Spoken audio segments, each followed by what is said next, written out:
Okay, welcome to the Newmarket Zoning Board of Adjustment meeting for Monday, March 5th, 2012. And our first order of business is the Pledge of Allegiance. Pledge allegiance to the flag of the United States of America, and to the republic for which it stands, one nation, under God, indivisible, with liberty and justice for all. Thank you. We're going to skip over item 2, which is the review and approval of minutes, because we have no minutes to either review or approve.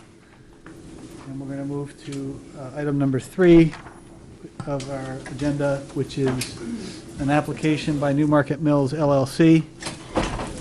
This is a public hearing concerning a request for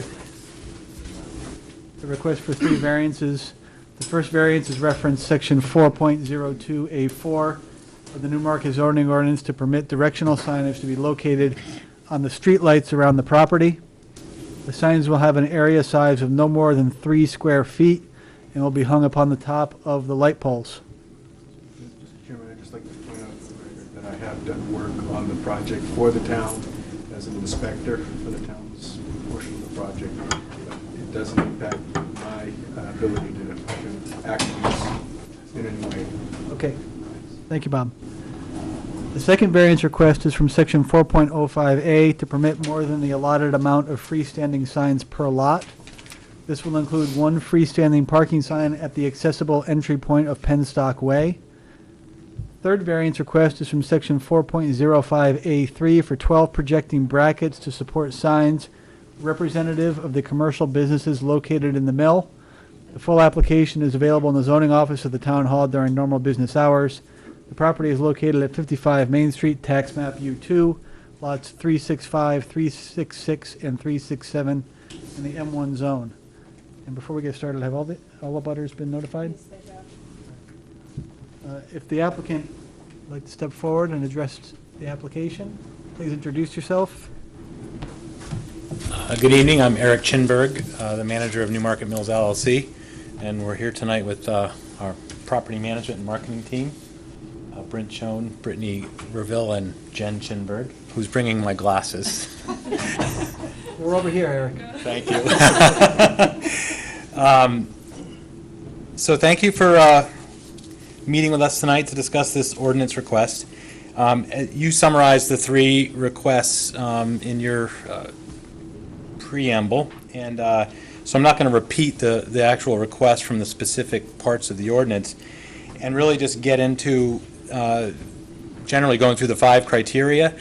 And some of these end up being a little bit redundant because our primary reason for meeting most of the criteria just has to do with the unique size of the property. So if I could address, I'm just going to go through the 5 criteria and have those criteria apply to all 3 requests. Is that okay, or do you need to take them separately? Why don't you go ahead? I mean, we've read this, Okay. so I assume that the criteria as you presented them, or the evidence as you presented it, applied to all 3 applications. That's correct. So I think that's fine. I think it'd be helpful if you could just back up a second so folks at home can understand just generally what each of the variances is and what you're proposing to do. Well, in general, the sign ordinance in the town is, in the downtown business, historically has been set up for the nature of the downtown, which has been single occupant businesses per parcel.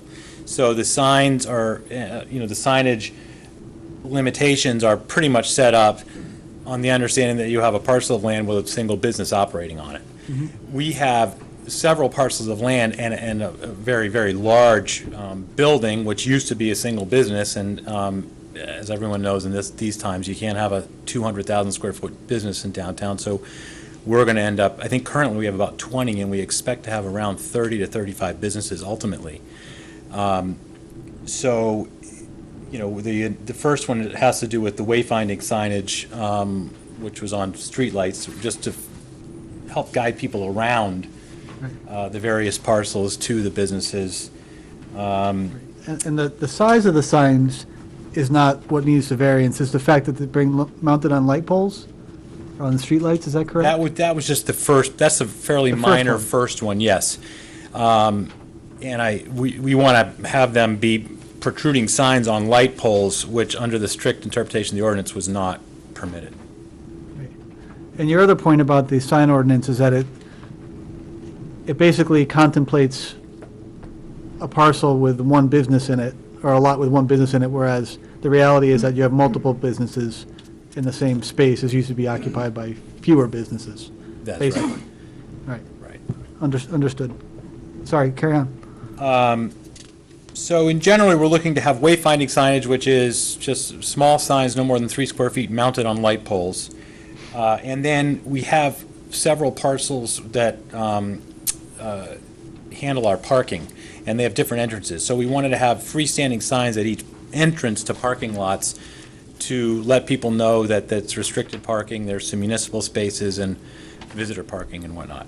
And the primary one really has to do with the signage on the building itself to let people know where the businesses are and that the businesses are there. And that's the request for up to 12 brackets or arms that hang perpendicular off the building with 1 to 3 signs hanging from them, taking up a total of maximum of no more than 24 square feet per bracket.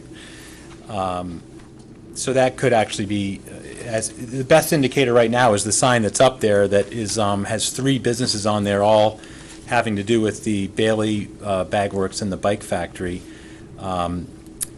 That's essentially what we're planning. And we brought one of the brackets here. And so this is essentially what we're proposing to have, you know, up to 12 of these hanging off the building. Whoops. Like this. And then there'd be some chains here with, you know, 2 or 3 signs underneath. And really just modeled on what's up there right now. Right. And so the folks at home can understand the signs that would be proposed to hang from those brackets is you're asking for 12 projecting brackets. I think the ordinance allows, what, 8? One per lot. Right. And there were 8 lots. Okay. Now, the square footage of the signs that would hang off of those brackets, would that be in compliance with the ordinance, or is that something else you're looking for a variance from? No, that's within 24 square feet is... We're talking 30 inches by 30 inches. I think the current ordinance has a single sign that's 24 square feet. Right. And we're saying that there would be 12 of those where the total impact would be no more than 24 square feet, likely being comprised of 2 to 3 signs. Okay. Each of the hanging brackets? No, for example, it would take up, right now, if you looked at the Bailey bag ones, there's a, you know, maybe a 2 by, or a 3 by 2, and then a 3 by 2 and a 3 by 2, and the impact of that overall is 3 by 6, which would be 18 square feet. Right. So Right. it's feasible that if you had one business that really wanted a really big sign and we wanted to use a whole bracket for that, you could have a 3 by 8 sign dangling from the bracket. Right. But that's not likely. Okay, I understood that. I just wanted to make sure that folks at home understand that it's really the number of brackets. You're not asking for an increase of the total square footage of the signs. That's In right. this application. Right. Okay.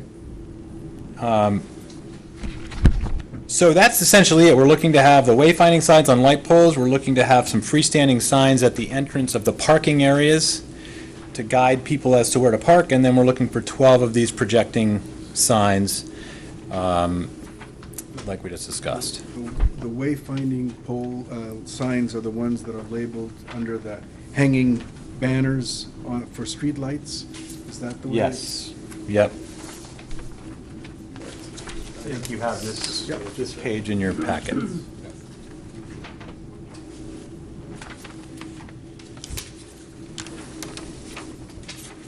So just a couple other general comments. I mean, obviously, the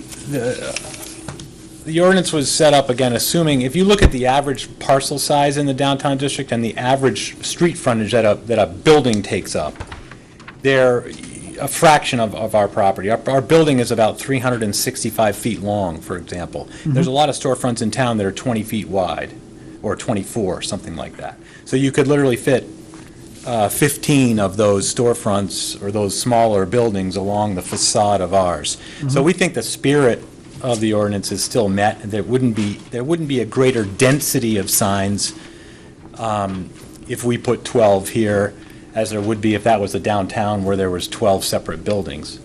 So that's where we think about the density. So if I'll just quickly go through the 5 criteria. I think, although, you know what, you referred to, Mr. Chairman, the fact that we've written all about this. It is there in those packets. Is it your practice that I should sort of go through them, or should we just say, you've read them, do you have questions? I think it's helpful, without reading it to us, Yeah. to emphasize the points that you think are of particular significance. Okay. And generally, the first one is granting would not be in contrary to the public interest. I go to that density comment. I think that if you drive downtown Main Street where all the smaller storefronts are, you have a nice signage program and pattern and rhythm to those. Ours would not be much different. There would not be sort of more signs per square foot or lineal foot of building than you have downtown. I think that has to do with the second one, which is the spirit of the ordinance. Again, the spirit had to do with the small businesses that were downtown, creating a certain sort of rhythm of signage. I think that we would meet that. Granting the variance would do substantial justice, because I just don't see how, with a building this large, you can meet modern business needs with multiple occupants of a building with 1 or 2 signs on that building. I think number 4, if granted, there would be no diminution of surrounding property values. I think our experience so far is we've put businesses in that building, and it's good for the downtown. The rising tide lifts all boats. I think that if people know that there are businesses there, and the economic development will increase, and surrounding properties will benefit. And then the 5th one has to do with the if not granting the variance would create an unnecessary hardship. And there's 2 subsections of that. I think we very easily meet the first one. I believe you only need to meet 1. But the first one is owing to special conditions of the property that distinguish it from other properties in the area, denial of the variance would result in an unnecessary hardship. So I think we've really sort of played upon that. It gets a little repetitive. I mean, this property is very different from the surrounding properties. It's simply the bulkiest building we have. Right.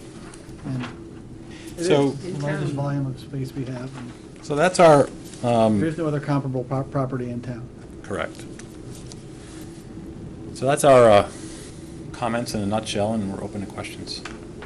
I think what I'd like to do, Mr. Chimberg, is just ask you to sit. I'm going to open up public comment, Sure. and then depending on what happens with that, we'll have you come back with more questions and go from there. Okay, so at this time, I'm going to open up the meeting for public comment. So if any member of the public wants to step forward and comment, please do so. Yes, ma'am, and please introduce yourself. Hi, my name is Dawn Lewis, and I am a potential tenant of the Mills. I'm hoping to open or I will be opening, an ice cream and gelato and light bakery shop. I came here tonight, one, because I'm just kind of getting my feet wet with all this business stuff. I'm an ex-educator, and I am in support of the signage, because without a sign hanging up there, nobody will know I'm there. And certainly I need to make this a profitable, somewhat profitable endeavor. My proceeds from this shop will go to support a nonprofit organization. So it would be really important for me to be visible and to draw people into the Mills. It's a great space. These folks have been wonderful to work with. They're very civic-minded folks, and I really hope that you okay all their requests for their signs and the brackets, because hopefully I'll have my Bloomin' Cow ice cream on that rack right over there pretty soon. Thank you. Any other member of the public want to step forward and comment? Seeing none, I'm going to close the public comment portion of the hearing and open the floor, for questions from the board to Mr. Chinberg. I have a question on the freestanding signs. The document shows 2 freestanding signs, obviously telling people that, it's private parking in through here for residents and tenants and customers. But there will be, but the material inside says there will only be one sign, one of these signs. So I guess I'm kind of, How many freestanding signs are there? okay, Are we talking about the parking lot One that was, Because it says here 2, and then right below it says 1. and it's got original two, plan, it's got two on had the, that sign that was on Rivermore's property. Yeah, we changed it. The courtyard parking, not the parking across the street. Oh, that's different than the, okay. Right. So I guess we're distinguishing that from the permanent signs that we've already installed 3 of at Riverdale, at the entrance, right, when you pass in from the library, and one from Spring Street that say this is parking for tenants and whatnot. So that was a specific request for a sign. Right. so on the packet we've got, we're only asking for one sign, and that's the one at basically the The top of Penstock. Penstock Way. Right. Very good. The variance request is for, the current variance request is for 1 sign at Penstock Way. Oh, because the 3 that are already installed meet current Current requirements. requirements, they're not, They're not subject to this They're not counted. application, I see. as I understand it. Thank you. I was confused by that as well. Anything else, Bob? And I guess I understand the bracketed signs now. The hanging banners, I guess, is the next thing that I'm a little bit, and these are gonna be, you want these classified basically as directional or informational signs, correct? Do you have a list of where they are and what they're going to say and that type of? These are to mark the entryways into the mill, and so, sorry. Did you put that on the signage plan where we wanted to do those? This one sort of indicates what we want to do. This says, the South Main Street entrance, which would help people find that. We've also found that in these sorts of environments where you have a courtyard, and there's sometimes people want to do a seasonal thing, if the festival is coming, they could put those up there temporarily saying it's coming.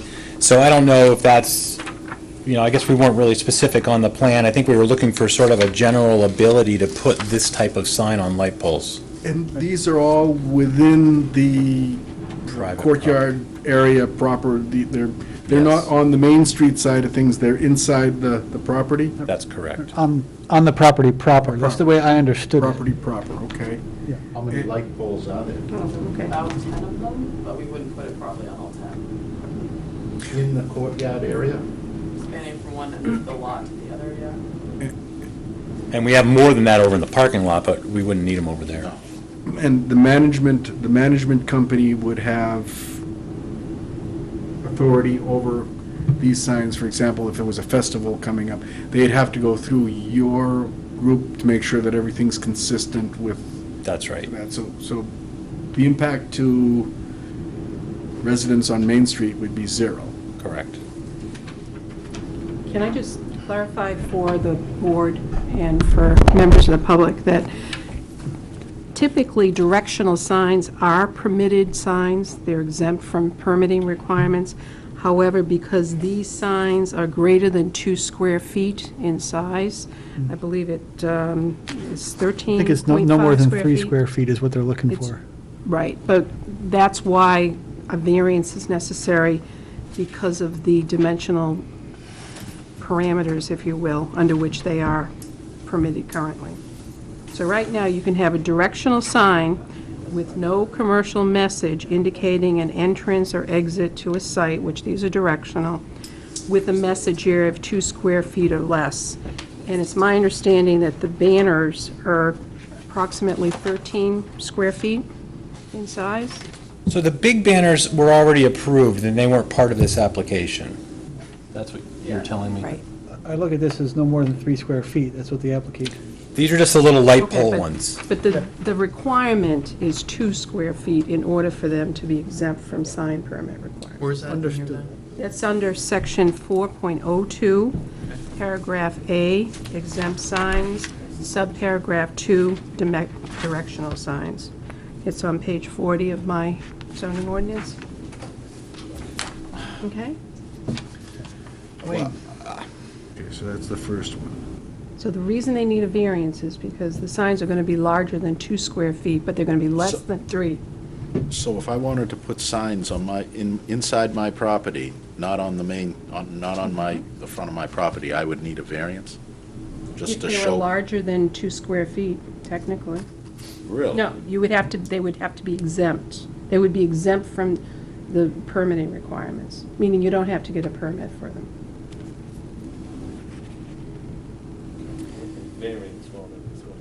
So I guess these, all we're looking for here is sort of a variance to go up to 3 square feet instead of 2. Right. So we're looking for a size variance is all we're looking Right. for. All right. As far as that particular request goes, yes.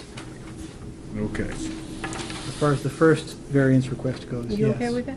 I Otherwise, they just would don't be understand why you permitted. need a variance at all within your own property to put various signs. A directional sign. Okay. But that applies to commercial properties. This is, yeah. Let's stick with this Otherwise- application, then we'll worry about your application later. Yep. We can go ahead and deny your request later. Okay. I want to collect signs. Let's stick with this application. Anybody else have questions for Mr. Chenberg about this application? Yeah, the only question I was going to have, and they've kind of marked them on here, is like, how close together were the signs going to be, you know, as in the cluster effect? The brackets that would go in the building, they could be as close as every 8 feet. There's a rhythm of the building which is 8 feet, and It's in your packet. Yeah, I have the stars marked on it here. it could be as close as 8 feet, but we may spread them out depending on whether, if we only end up with 8, we'd maybe put them further apart, and there may be some discretion as to which businesses want it on which end of the building, or... And obviously, that is an 8 entrances, that would multiple signs per entrance. That's correct, yes. Right. Right, it didn't say how far apart they were on here. Well, not where I'm reading now, anyway. But, And they're all going to be downlit. They're not going to be internally lit That's correct. signs, which are not attractive in my view, but the ordinance says what it says. That's right, I have a question, Mr. Chairman. When you're ready. so the 12 include the independent fabrication and Bailey Works one that's there already? Right. Okay. And that was already, like, That approved? We have X number that we can already do, and that one's fine. That's it. On section 4.05. The second request is to allow 12 instead of 8. 8 was the ruling for maximum number of wall hanging signs on the front of the building. Yeah, one per lot. And there's 8. One per Yes. lot is allowed. One per lot. That's 4.05A. One freestanding sign per lot. Freestanding sign per lot. Right. So, and that's different than 4.05B for wall signs, which allows 1 per business. Right. Yes. Yeah, and the challenge with the wall signs is that they're flush to the building, Yeah. and so we wouldn't need this variance if we wanted to put 30 I see, signs okay. flush to the So building. wall signs are defined as It floor signs. Okay, I didn't it pick would that look up like, before. you know, a billboard. hockey rink. Yeah. Right. That's, you know. Get them in blue screen and you could. That's a good point. I should have brought that up, because we are trying to make them look better by doing the perpendicular and not do the billboard effect. And visibility as well, too. It's an interesting, where 108 comes up the hill there, it's actually a pretty difficult spot to actually spot signs. You might need neon. The, They're on the wall. Neon signs are not permitted. on the protruding signs, you're looking for 12, and in the text of the document, it says 5 on the main front side and 3 on the back side. How many would you have on the front side if you've got a total of 12? So how many would you be looking to put on the front side? We Yeah. gave ourselves a cushion. Pardon? We gave ourselves a little bit of cushion room, so we don't have to apply for a second variance, and the idea that if we do expand again with more businesses, Mhm. it will have the already permitted allowance with 3 extra brackets, in addition to the 8 that we're already in need of. Okay. But we were thinking we might need them on the back side of the building for expanding businesses. On the back side of the building. So essentially where he'd be during the time of demand.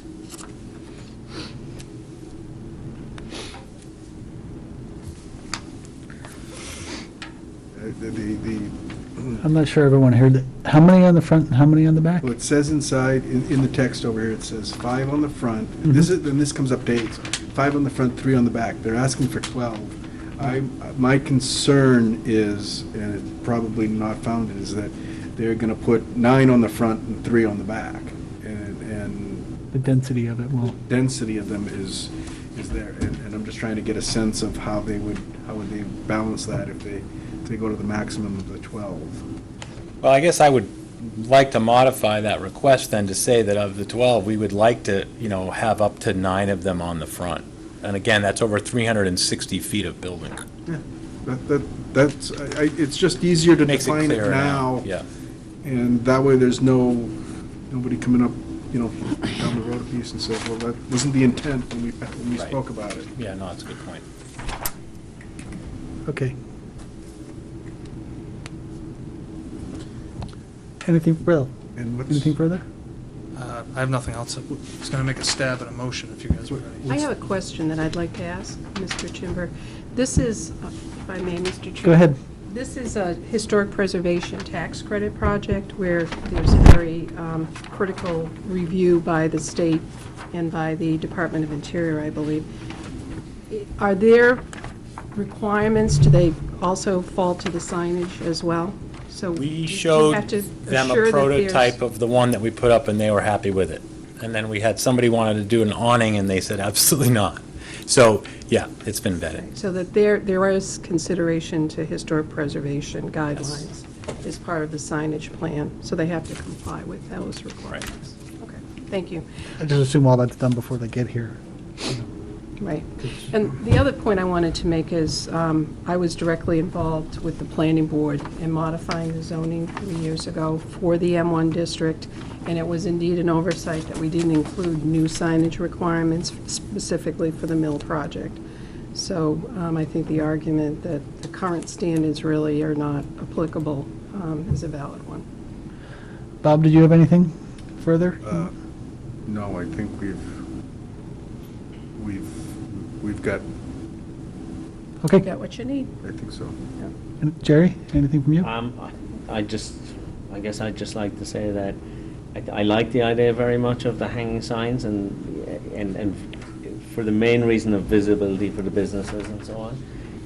And we know, I think the mills in other areas only have directionals, and they have like one big sign that has a bunch of businesses, and you can't see the businesses, you don't know who's in there.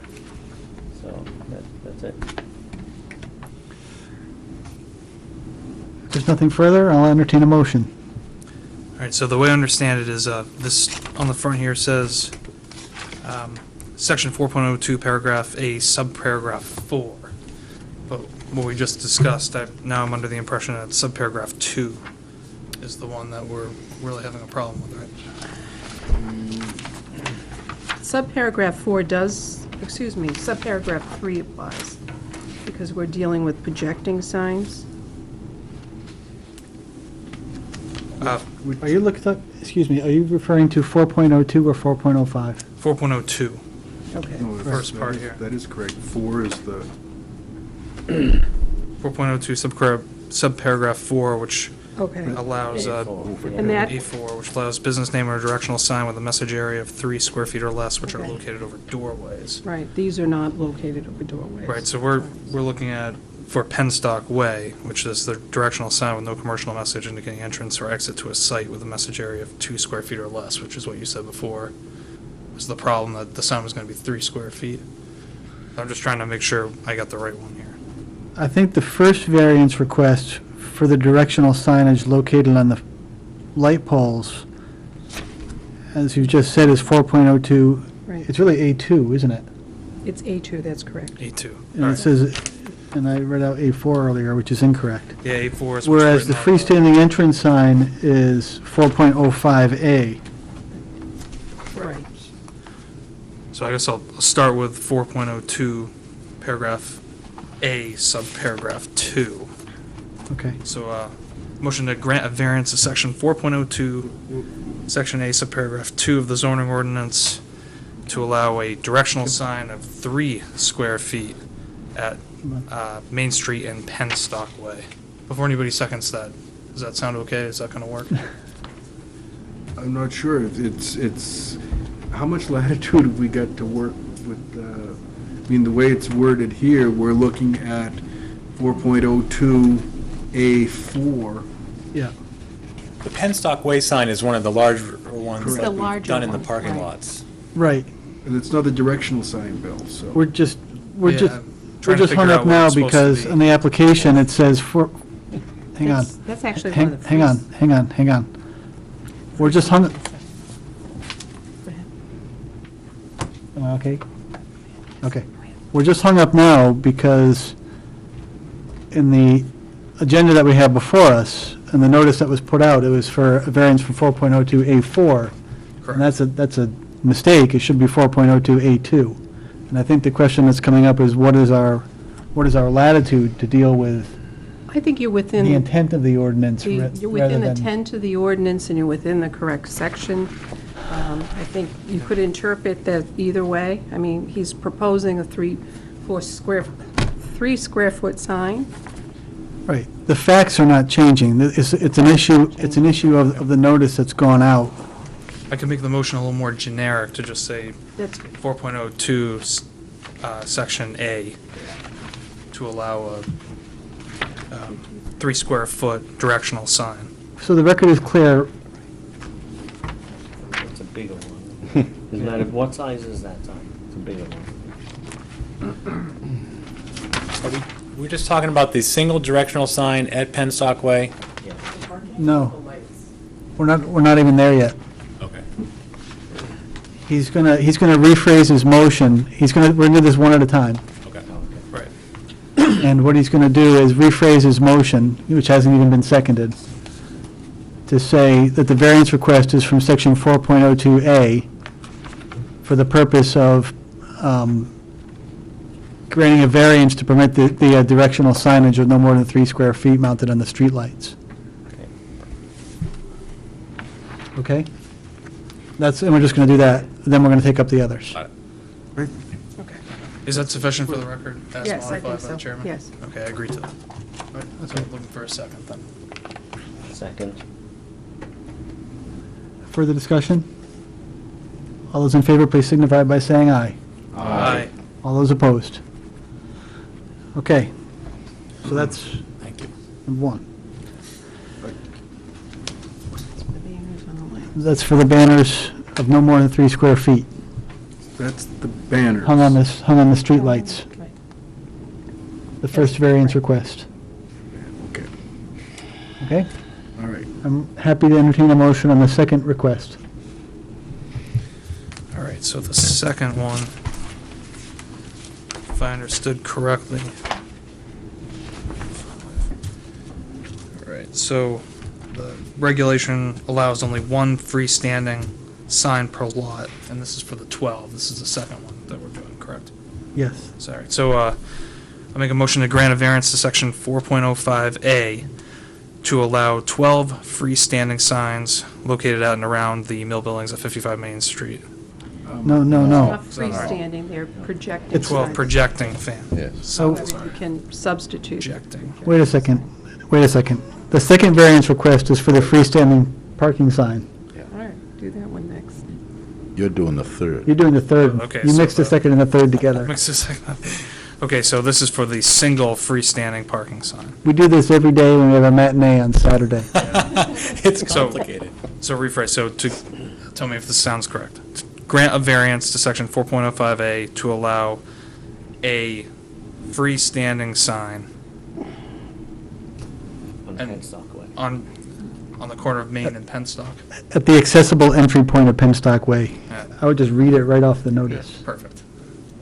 Works. So to clarify, the second motion is to grant a variance from section 4.05A to permit a freestanding sign, parking sign at the accessible entry point of Penstock Way. Seconded. Now, that's That's in addition to what's already, allocated for that lot? Make sure everybody understands that. Yeah. Yeah. Okay, Yes. understood. But the wording still This works. is, we're granting relief to a dimensional requirement, correct? If this were a smaller sign, it'd be exempt? No. I think there's a whole They're sign. asking for the ability to have 2 freestanding signs on that lot. The amount. They currently have 1. I'm going to try this one more time. The motion, Bill's motion, as I understand it, is to grant a variance from section 4.05A to permit more than the allotted amount of freestanding signs, and specifically to include 1 freestanding parking sign at the accessible entry point of Penstock Way. Sounds good. That is correct. And I will second that motion. Thank you. Further discussion? All those in favor, please signify by saying aye. Aye. All those opposed? Okay. You're doing great so far, Bill. Get number 3 down, not bad, yeah. All right, so the third one would be, Just read it off the notice as best you can. so this is the Well, number bigger. increase. Correct. This is the number of brackets. 12 hanging off the building. On the understanding that there's going to be no more than 9 on the front. So All paragraph right, so subject to that condition. I would- less than 9 on. Why don't you go ahead and do the motion, Bob? Okay. I would like to make a motion that we grant the variance to section 4.05A3, which increases the number of allowable projecting bracket signs from 9 to 12, or from 8 to 12. 8 to The 12. number of brackets, not the number of signs. Number of brackets, from 8 to 12, with no more than 9 of those brackets being on the Main Street side. I would second that. Further discussion? All those in favor, please signify by saying aye. Aye. All those opposed? And the ayes have it. Thank you very much. Thank you. Thank you for your patience. you. Thanks for coming in. Okay, any new business or old business to come before the ZBA at this time? Hearing none, I'll entertain a motion to adjourn. So moved. Second. All those in favor, please signify by saying aye. Aye. All those opposed? Gotta be some kind of- You're adjourned.